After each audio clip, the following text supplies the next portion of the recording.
Hello అందరికీ శుభోదయం. ఏం చేస్తున్నారు, ఎలా ఉన్నారు? నేను చూపిస్తుంది చికెన్ పులావ్. తొందరగా ప్రిపేర్ చేసేసుకోవాలి అని అనుకున్నప్పుడు టేస్ట్కి మాత్రం కాంప్రమైజ్ కాకుండా చేసుకోవచ్చు. చాలా క్విక్గా అయిపోతుంది. నాకైతే 15 to 20 minutes మధ్యలో అయిపోయింది. సో దీనికోసం మీరు చూసారు కదా, పుదీనా, కొత్తిమీర, ఉల్లిపాయలు, పచ్చిమిర్చి, కరివేపాకు తీసుకున్నాను. నేను చికెన్ 1 kg తీసుకున్నాను. సేమ్ అమౌంట్ ఆఫ్ రైస్ తీసుకున్నాను. ఓకే, ఇవన్నిటితో ఇంకా కడాయి పొయ్యి మీద పెట్టి ఆయిల్ వేసుకున్నాను. కొంచెం గీ కూడా యాడ్ చేశాను, ఇది ఆప్షనల్లే. యాడ్ చేసుకొని ఇవి కొంచెం వేడైన తర్వాత బిర్యానీ మసాలాలు, డ్రై మసాలాస్ అవన్నీ యాడ్ చేసాను. దాంతోపాటే ఉల్లిపాయలు, పచ్చిమిర్చి, దాంతోపాటు కొత్తిమీర, పుదీనా, ఇవి కొంచెం ఒక 2 minutes మగ్గిన తర్వాత టమాటోస్, అవన్నీ కొంచెం ఒక 2-3 minutes మగ్గిన తర్వాత దాంట్లో నేను చికెన్ యాడ్ చేసేసాను. చికెన్లో నీళ్ళు ఊరుతూ ఉంటాయి కదా, అది కుక్ అయ్యేంత వరకు నేను ఉప్పు, పసుపు వేసుకున్నాను. నీళ్లు కొంచెం ఎగురుతూనే నేను దాంట్లో జింజర్ గార్లిక్ పేస్ట్ యాడ్ చేసేసాను.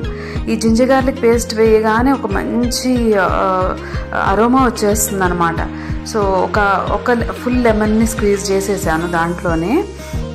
దీంతో పాటే నేను కొంచెం కర్డ్ కూడా యాడ్ చేశాను. ఒక 2-3 tablespoons కర్డ్ యాడ్ చేశాను.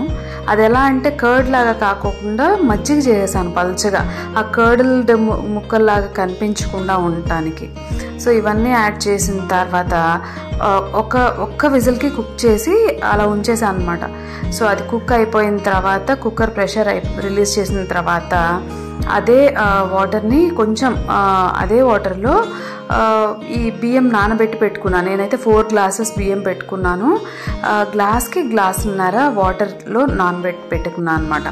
అది యాడ్ చేసాను. ఈ మిగిలిన చికెన్ బ్రాత్ ఉంటుంది కదా, చికెన్ కుక్ అయిన వాటర్లోనే, అవి ఎక్కువ లేవు. మీరు కూడా వాటర్ని అలా చూసి అడ్జస్ట్ చేసుకోవచ్చు. సో అది 90% కుక్ అయిపోయిన తర్వాత ఈ చికెన్ పీసెస్ అన్నీ బయట పెట్టాను కదా, మంచిగా మసాలా పట్టేసి సాఫ్ట్గా అయిపోయినాయి. సో ఆ 90% వరకు కుక్ అయిన రైస్లో చికెన్ ముక్కలు వేసేసాను.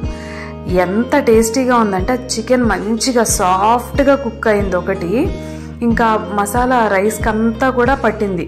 సో చికెన్లో ఉన్న మసాలా కూడా ఏమీ పోలేదు, ఎందుకంటే అవి ముందే బయటికి తీసేసాను కుక్ అయిన తర్వాత కాబట్టి. చాలా యమ్మీగా ఉంది, టేస్టీగా ఉంది. తప్పకుండా ట్రై చేయండి. అలాగే మన ఛానల్ని